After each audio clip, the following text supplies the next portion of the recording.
I was disowned on a Tuesday, no warning, just an email. You're no longer welcome in this family.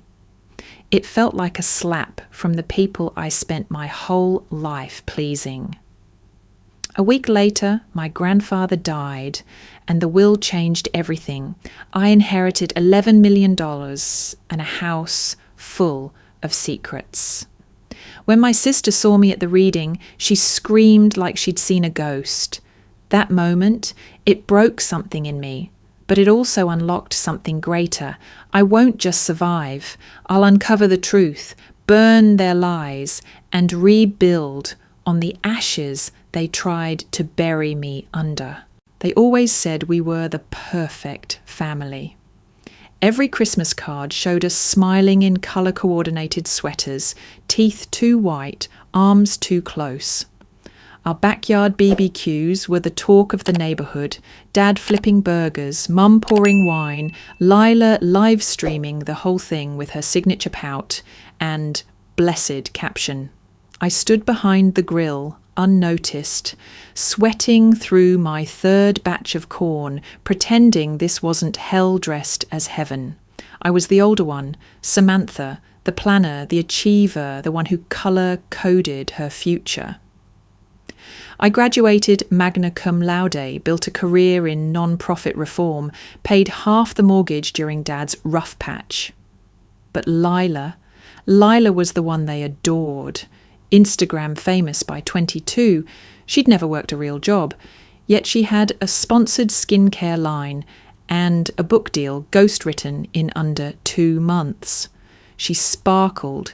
She was chaos dressed as charm, and I was just necessary, reliable, replaceable. I started noticing the pattern years ago, how they always called me too sensitive when I pointed out double standards. Like the time I won a state science award and they forgot to show up but rented a private yacht when Lila hit 500k followers. Or when Mum framed Lila's selfie wall but never once printed the photo from my TEDx talk. It wasn't that they hated me. No, it was worse. They barely noticed me. Then came the copy. My graduate research, 5 years of interviews and field data on inner city school reform. Lila turned it into a personal growth essay for a national magazine. I saw it by accident. Her name on top, my paragraphs word for word beneath. I expected outrage. Instead, Mum beamed, "Your sister finally found her voice. Isn't it inspiring?" Dad added, "Maybe you're rubbing off on her." I laughed, not out loud, but the kind of internal laugh that sounds like glass cracking in your chest. I said nothing. I always did. Still, nothing could have prepared me for her birthday. It was a garden party, dripping in money, white tents, champagne towers, a string quartet playing Taylor Swift. I stood at the edge in a sensible navy dress, holding a gift I spent weeks customizing. A shadow box of Lila's childhood photos, restored, reframed, captioned. She barely glanced at it before tossing it aside.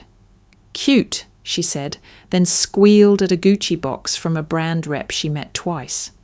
Then the projector lit up. "A tribute video," Dad announced. "Lila through the years." It started innocently. Toddler, giggles, high school prom clips. Then the screen flickered. The footage turned darker, distorted. Me, barely 16, in an old sweatshirt sitting on the porch steps of our childhood home. A voice overlaid, my own, from a therapy session I never consented to share, talking about feeling watched by a neighbour. A misinterpreted clip, taken completely out of context, edited to suggest something unspeakable. People gasped. Someone whispered, "Is that real?" My wine glass shattered in my hand. Blood ran down my fingers, but no one moved. No one stopped it. I turned to Lila. She was smiling. Later I confronted Mom, voice shaking. "Why would you let that play? That wasn't even her video." She looked at me like I'd lost my mind. "You're overreacting, Sam. Lila said she wanted to be raw this year, vulnerable. Maybe you shouldn't be so dramatic." That night, Dad told me it'd be best if I took some time away. Cool off. Get perspective. Perspective. As if what happened was just a moment, as if my humiliation was part of a lesson plan. I packed quietly. No one stopped me. No one asked if I was okay. Outside, it started to rain. I stood on the porch, one suitcase by my side, the house glowing behind me like some manicured nightmare. Then I heard a soft ping. My phone lit up. An email from Lila. Subject line: "You always wanted attention. No body text. Just that." My hand trembled. I should have cried. I didn't. Instead, I stared into the dark, remembering something Grandpa once told me years ago when I was still naive enough to think families were safe places. Some cages are built with love and guilt and designer furniture, but they're still cages. I looked down at the bruise forming on my palm from the shattered glass. Then I stepped into the rain and didn't look back.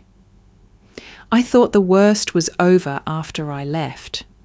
I told myself that night, standing in the rain, suitcase soaked, phone buzzing with silence, that distance would be my medicine. But I underestimated the reach of a well-oiled narrative, Lila's narrative. The video hit 2 million views in under 24 hours, titled "Forgiving My Sister." The pain behind the headlines, it featured Lila in her plush bedroom, eyes red-rimmed, voice trembling. She told the world that I had struggled with mental health and that I'd harmed the family's peace for years, but that she forgave me anyway.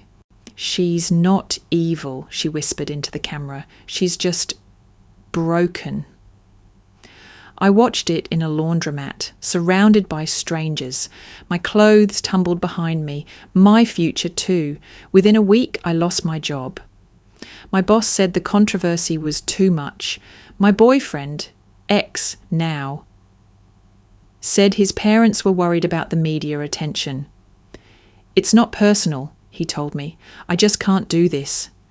It's always not personal until it rips you apart. I tried to fight back. I wrote statements. I gathered proof. But the public didn't care. I wasn't shiny. I wasn't viral. I wasn't Lila. Then came the turning point.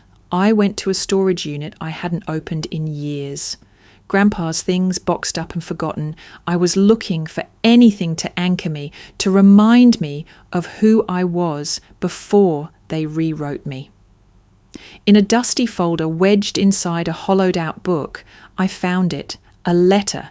It was dated August 2022. Samantha, if you're reading this, it means the storm has already begun. Keep the red key. You'll need it. There are truths buried deeper than you know. They may bury you too if you're not careful. But remember, you're the only one I trusted to find it. The handwriting was shaky but familiar. Grandpa always had a flair for mystery. I hadn't thought much of the red key he gave me months before his death. It had no label, no lock. I thought it was sentimental. Now it pulsed like a fuse waiting to be lit. I stared at it in my palm, heart racing. Something old stirred in me, not rage, not grief. Something quieter, a resolve. I didn't have time to dwell. The next morning, I was served papers. Lila was suing me. Her claim? Defamation, damaging her brand, emotional distress. The irony was almost poetic. She dragged my name through every corner of the internet, and now I was the liability. I laughed, not because it was funny, because I finally understood. I wasn't just the scapegoat, I was the threat. I didn't run, I didn't hide, I drove. back to the only place that ever felt slightly real. My grandfather's house sat on the edge of town near the hills, quiet and closed up since his death. The lawn was overgrown, the air was thick with memory. I hadn't been there since the funeral. The housekeeper, Gloria, still kept the place clean once a week. She was ancient and kind, with eyes that never missed anything. When she opened the door and saw me, she didn't look surprised, just tired. "You look like him," she said. "Him?" She didn't answer, just stepped aside and let me in. I wandered the rooms like a ghost. Dust-covered frames, old books, silence that screamed. Gloria brought me tea and sat across from me in the living room, her hands folded tight. Then she said it. "You should check the basement, behind the wine rack. There's a safe." "A safe?" She nodded. "He said if anything happened, you'd come. He said you had the key." My fingers tightened around the red key in my pocket. The basement was cold and dark. I moved bottles aside until I found it, an old wall panel with a keyhole no one would have noticed. The red key fit perfectly. Inside I found documents, folders, photos, a small USB. I sat on the floor, legs trembling, as I read the first file. It was a birth certificate, mine. But not with Dad listed as father. It named George Brooks, my grandfather, mother Mai Lin Tran, not my mother, a Vietnamese woman, a name I'd never heard. My breath caught in my throat.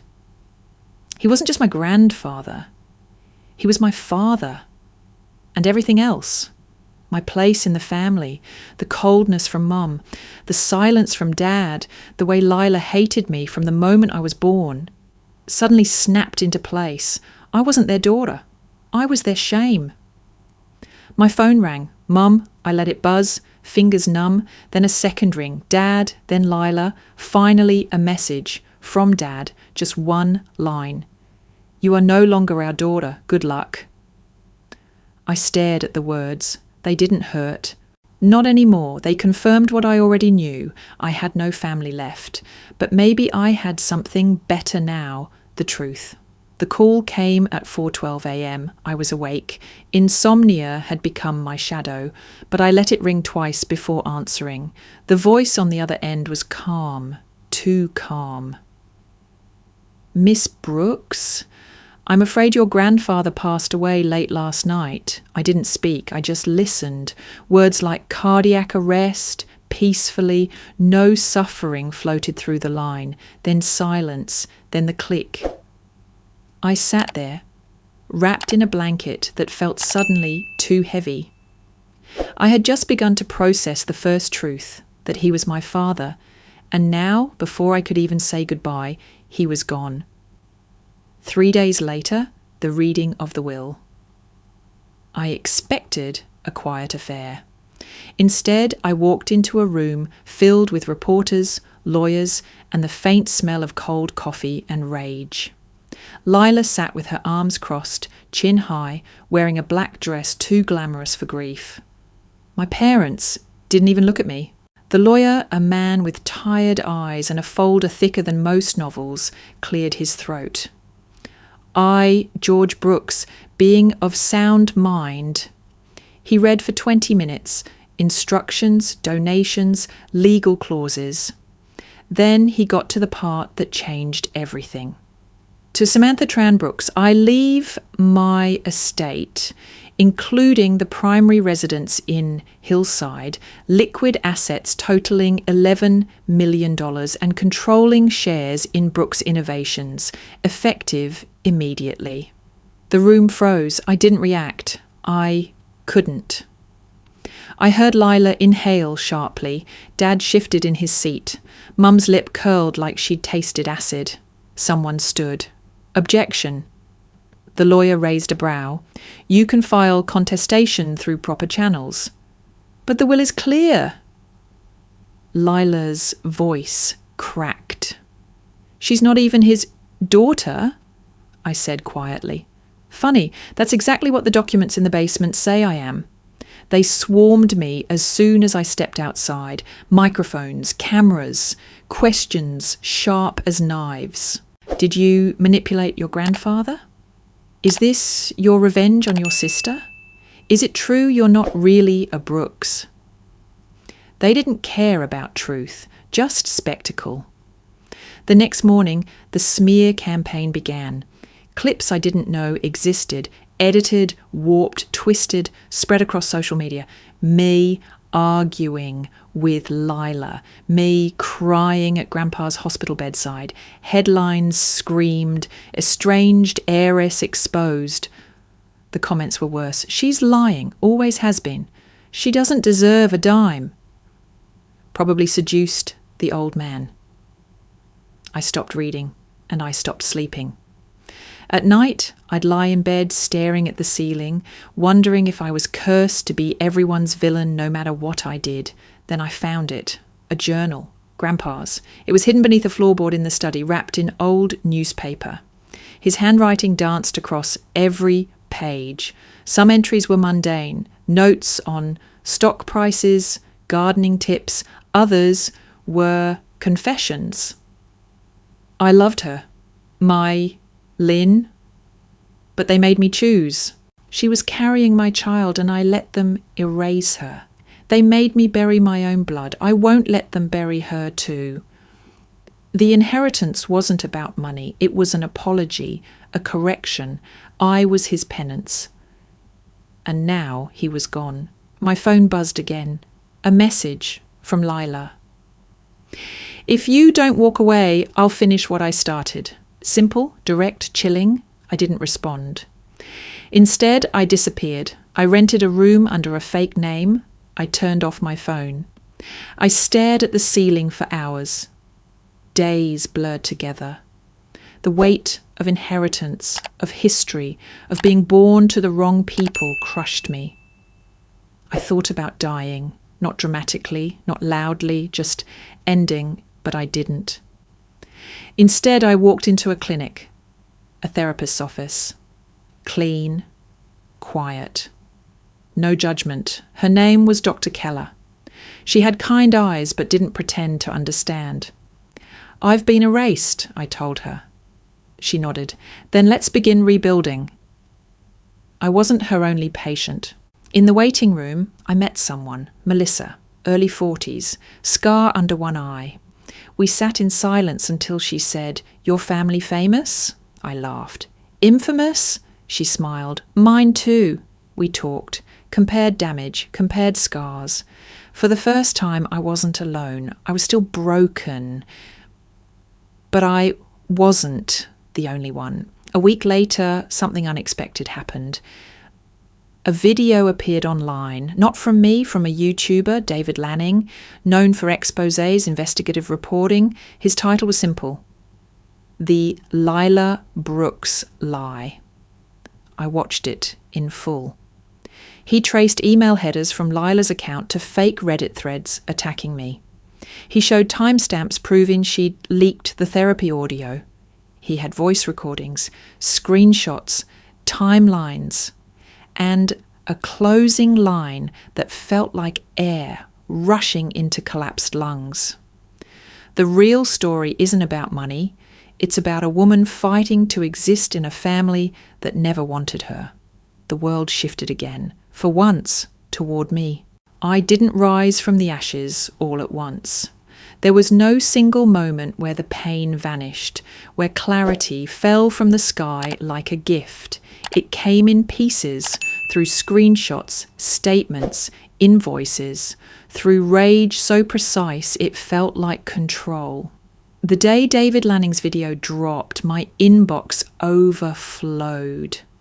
Not just with apologies from strangers, but with leads, whistleblowers, former employees, PR interns who once worked with Lila. Each piece they gave me chipped away at the lie I'd been buried under.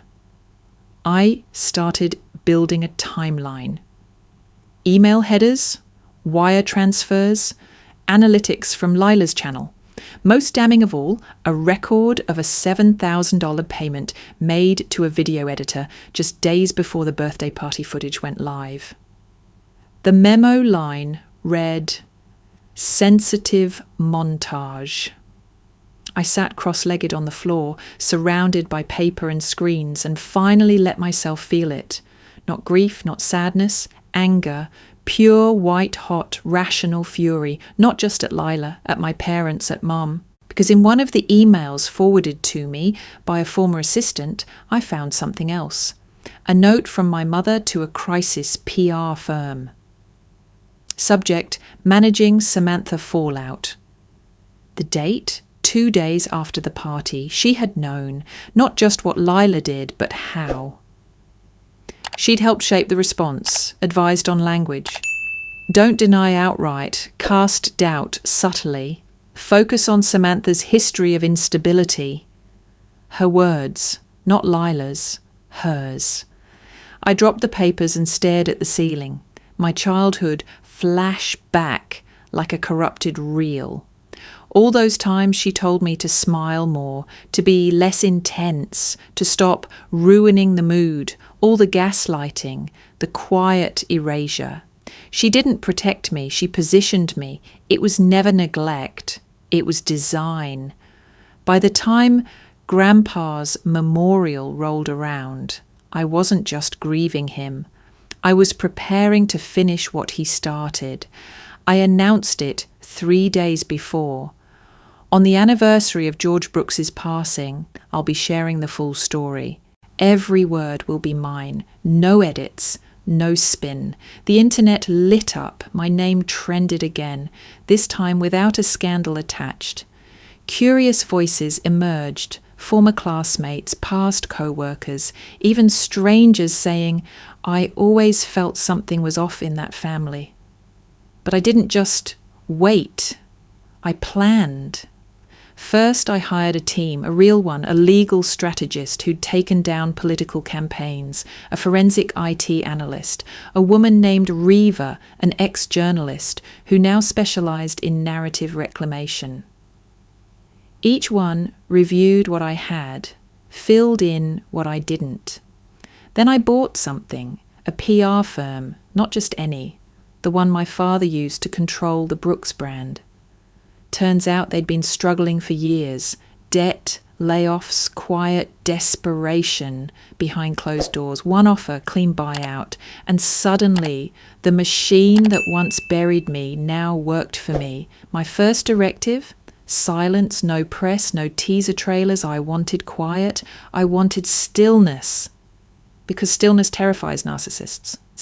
It's the sound before judgment. Then I filmed.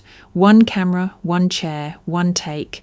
I didn't dress up, no makeup team, no lighting tricks. Just me in Grandpa's old study, framed by the books he used to read aloud to me. I told my story. Not all the gore, not the clickbait, just the truth. Dates, facts, feelings. I didn't cry, I didn't yell. My voice was low, even cold, some might say. But I wasn't there to perform, I was there to testify. The video went live at 9 a.m. sharp. At 9:17, it had 500,000 views. By noon, it had 4 million. By sundown, major networks were covering it. Not dissecting, reporting. Finally, I wasn't a sideshow, I was a source. Lila tried to respond. She went live again, tear-streaked, rambling. But the comments had changed. Why did you lie? What about the emails? Your sister said nothing cruel. Why are you screaming? The tide had turned, and I didn't gloat. I let it burn quietly. My team began releasing documents, properly vetted, time-stamped, legal. They weren't dramatic, but they were irrefutable. And then, the best part. I held a press conference, not for drama, for truth. I walked on stage in a simple navy suit, no entourage, no theatrics, just a small stack of papers. I opened with one sentence. My name is Samantha Tranbrooks. I was born a secret, raised as a scapegoat, silenced for the sake of optics, but today I reclaim my name. Then I sat. The reporters didn't yell. They listened. Because for once, the story wasn't chaos, it was clarity. The storm didn't come all at once. It rolled in quietly, like mist settling over a battlefield after the last shot's been fired. My video kept climbing. 12 million views by day 3. Major outlets replayed it with solemn commentary. Op-eds dissected my tone, my words, my silence. But they didn't question me anymore. They questioned them. It started with the board. My father's tech company had spent years cultivating an image of integrity and innovation. But when the public began asking how a man like him could allow his daughter to be targeted and disowned without a word, shareholders got nervous. Then the old footage surfaced. Him smirking at Lila's party, seconds before the video that humiliated me aired. By week's end, he was placed on indefinite leave. Pending investigation, the statement read. Lila's collapse came faster. Brands dropped her within hours. Sponsors vanished. Her follower count plunged. Comments flooded her pages. Betrayal, disgust, disappointment. She posted a shaky apology video, but the timing reeked of damage control. Then something darker surfaced. A journalist named Maeve Reardon reached out to me. She had been following my story since the beginning, digging through archives that most people had long forgotten. There's something you should see, she said, voice low. It's about the accident. My stomach twisted. 12 years ago, I was in a car crash. Back then, it was chalked up to weather. No charges, no follow-up. But Maeve had found inconsistencies, brake-tampering reports buried in the records, witness statements ignored, a mechanic who vanished mid-investigation, and Leela's name tied to a text thread with a burner phone weeks before the crash. I wish she'd just disappear. I stared at the screen for a long time. It wasn't proof, not yet, but it was enough. Enough to reopen the case. The police didn't release details publicly, but I didn't need them to. The damage was already done. The internet labelled it what it was, attempted murder. And Lila, who once thrived on being seen, vanished from view. I made no public statement, no interviews, no retaliatory press. But I wrote one letter, not an email, not a tweet, handwritten, delivered through legal channels, addressed simply to Lila. It wasn't venom. It wasn't forgiveness. It was truth. I don't hate you, I wrote. That would imply I still feel something. I don't. You were a child made into a monster by people who feared imperfection, and I was the mirror they tried to smash, but I survived. And that, Lila, is all that matters. No one saw the letter but her. The next day, she went live. Tears streaked her face. Her hair was unwashed. The backdrop was no longer a curated pastel bedroom. It was a hotel wall, bland and beige. She didn't defend herself. She didn't apologise. She crumbled. They always told me I was special, she said, that I was the brand, the one who mattered. Mum said if I cried pretty enough, everything would be fine. But it's not. It's not fine. And maybe it never was. She named names. She pointed fingers. Mum planned everything, she whispered. The PR, the edits, even the party video.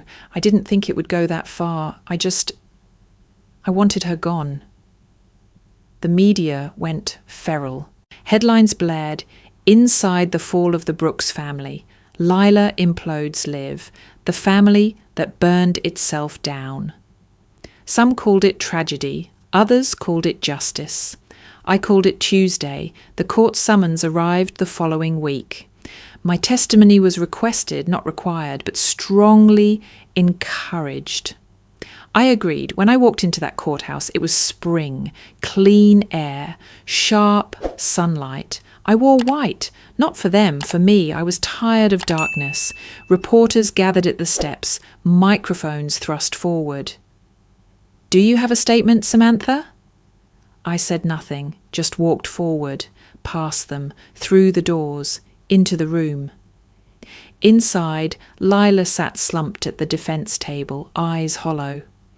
Mum sat behind her, stone-faced. Dad wasn't there. I didn't make a scene. I didn't lock eyes. I simply took my seat. The judge entered, names were called, and for the first time I felt nothing. No fear, no grief, no heat of revenge, just stillness. I had no desire to watch them suffer. That wasn't the point. The point was that I was still here, whole, unshaken, unowned. The house looked smaller than I remembered. Time does that, shrinks monsters, softens corners, peels back illusions. Grandpa's old place, once the backdrop of secrets and whispered warnings, now stood quiet under morning light. I walked through the front door with the deed in my hand and purpose in my spine. 6 months after the trial, I bought it back. I kept the creaking floorboards. I painted the walls white. I left his study untouched, except for one change. I placed a brass plaque on the door. The Red Key Centre for those who were cast out. It started as an idea, a place for the disowned, for the scapegoats, for the forgotten kids who were told they were too much, or not enough, or just plain wrong. A trauma recovery space that didn't speak in platitudes or soft filters, but one that saw people for who they were and said, "You made it. Now let's heal." People came, quietly at first. Then more, survivors, seekers, fighters, some with stories like mine, others with wounds I couldn't imagine, and for the first time in my life, I wasn't just surviving, I was building something that lived. The TED Talk invitation came 2 weeks later. They titled it for me, "Reclaiming Yourself When Family Tries to Erase You." I stood under the red circle in a simple black suit, staring out at a room of strangers who somehow already knew me. I told them the truth about the pain, the erasure, the silence, about how I had to lose everything, family, reputation, identity, to find the version of myself that didn't need their permission to exist. I ended with this: you don't have to earn the right to be loved. You don't need to twist yourself into something palatable to survive. You're not broken because they refused to see your wholeness. Sometimes the best thing they can do is leave. The applause was thunderous, but the silence that followed, the messages, the letters, the tears meant more. Then she came, not in public, not with cameras. My mother showed up at the centre one afternoon, dressed in grey, smaller than I remembered. She didn't ask to come in, just stood in the garden, eyes down. "I didn't know how to stop it," she said, her voice a whisper lost in wind. "I thought silence was safer." I didn't reply, not with words. She handed me something, a necklace, one I hadn't seen since childhood. A cheap red glass pendant I used to wear until Lila accidentally broke it. "I kept it," she said. I held it, not knowing what to feel. "Can you forgive me?" she asked. But I didn't owe her that. I didn't owe anyone closure wrapped in a bow. So I said, "I hope you forgive yourself." She nodded once, tears running freely, and walked away. I never saw her again. Weeks later, I was organising Grandpa's old cabinet, deciding what to archive, what to preserve, when a manila envelope slipped from the top drawer. It fell open as it hit the ground. A photo slid out. My breath caught. It was Grandpa, younger, happier, holding a baby in his arms. Me. Beside him stood a woman with warm eyes, round cheeks, and a smile that mirrored mine. She held my hand like it was the world. On the back, in faded ink, George, Mylin, our beginning. I stared at it for a long time. Not because it hurt, but because it didn't. That photo wasn't a wound. It was proof. I'd always belonged somewhere. My book released in the fall. The family that left me, the life that saved me. It sold faster than any of us expected, not because I was famous, but because I had become something rarer, a mirror people didn't know they needed. People saw themselves in the cracks, in the rebirth, in the refusal to disappear. I travelled, spoke, hugged strangers who cried in my arms, replied to midnight emails from girls who wrote, "I thought I was the only one." And then came the final scene, a bookstore in Chicago, late autumn, my last stop on the signing tour. The line snaked around the shelves. I signed name after name, smiled, thanked, listened. Then I heard her, a sharp intake of breath. I looked up. Lila stood across the room, hair shorter, face gaunt, eyes red. She didn't approach, she didn't speak, just stood there, watching me like I was something she couldn't recognise anymore. Someone clapped, cameras flashed, and she broke. A scream tore from her throat, raw, guttural. "You don't deserve this." Security moved in, but I raised a hand. "No need," I said. She ran. Out the door. Into the night. I watched her go, and then calmly I picked up my pen and signed the next book. To someone who had survived something dark, and who, like me, had learned to shine anyway.